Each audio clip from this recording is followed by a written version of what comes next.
সাকিব ও পপির নতুন বিয়ে হয়েছিল। তারা নতুন একটা বাড়ি কিনছিল। পপি সাকিবকে বলে, দেখো তো এই বাড়িটা কত ভালো। ভালোই হলো যে আমরা শহরের ভিতর নতুন একটা বাড়ি কিনলাম। কতদিন বা গ্রামে থাকতাম, এবার আমরা এখানে নতুন জীবন যাপন শুরু করতে পারি। পপি সেসব তো ঠিক আছে, কিন্তু এখানে আসার সময় কোনো লোক দেখতে পেলাম না। মনে হয় এখানে কম লোক থাকে।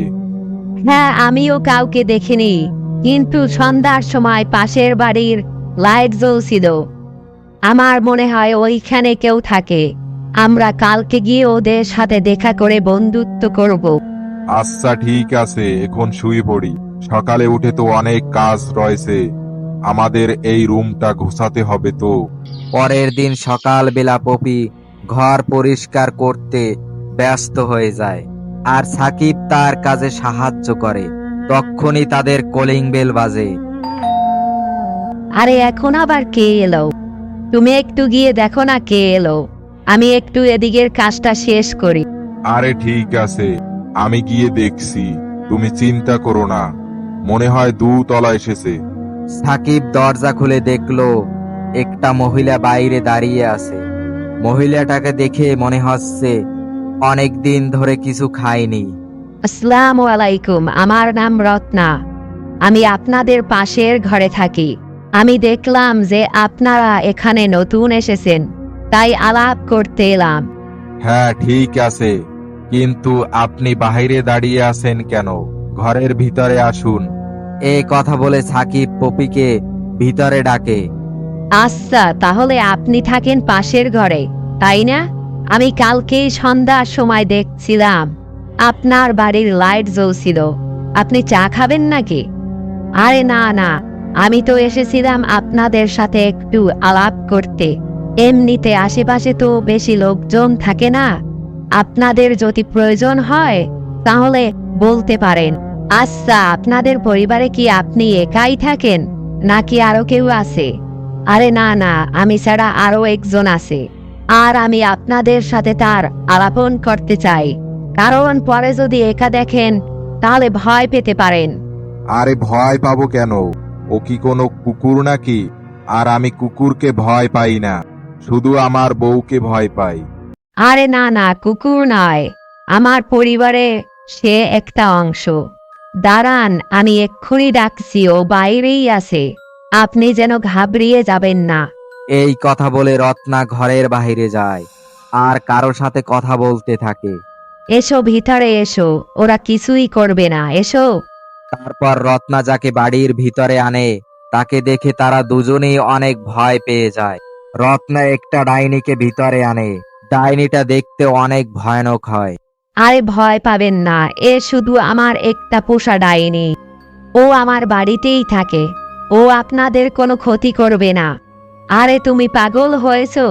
ও একটা ডাইনি, ও কোনো বিড়াল কুকুর নয় যে তাকে পুষে বাড়িতে রাখবো। তাড়াও ওকে এখান থেকে, তাড়াও। সাকিব, কিছু করো। আরে আপনি এমনিতেই ভয় পাচ্ছে, একবার দেখুন আমার ডাইনিকে। ও কত নিরীহ আপনাদের কাছে, কিছুই চায় না। ও শুধু আপনাদের সাথে বন্ধুত্ব করতে চায়। এই শোনো আমার প্রিয় ডাইনি, ওদের সাথে বন্ধুত্ব করো আর দেখাও যে তুমি খারাপ নও। আরে না না, দরকার নেই এই ডাইনির সাথে আমাদের বন্ধুত্ব করা। আরে পপি, পালাও এখান থেকে, নাইলে এই ডাইনি আমাদের কাঁচা খেয়ে ফেলবে। তক্ষুনি ডাইনি ভয়ানক ভাবে জোরে জোরে হাসতে লাগে,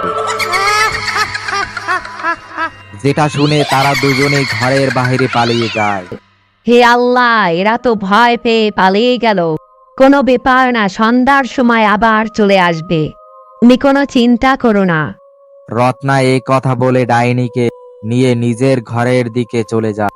কিছু দূর দৌড়ে যাওয়ার পর তারা দুজনেই অনেক হাঁপিয়ে যায় এবং সেখানেই দাঁড়িয়ে পড়ে।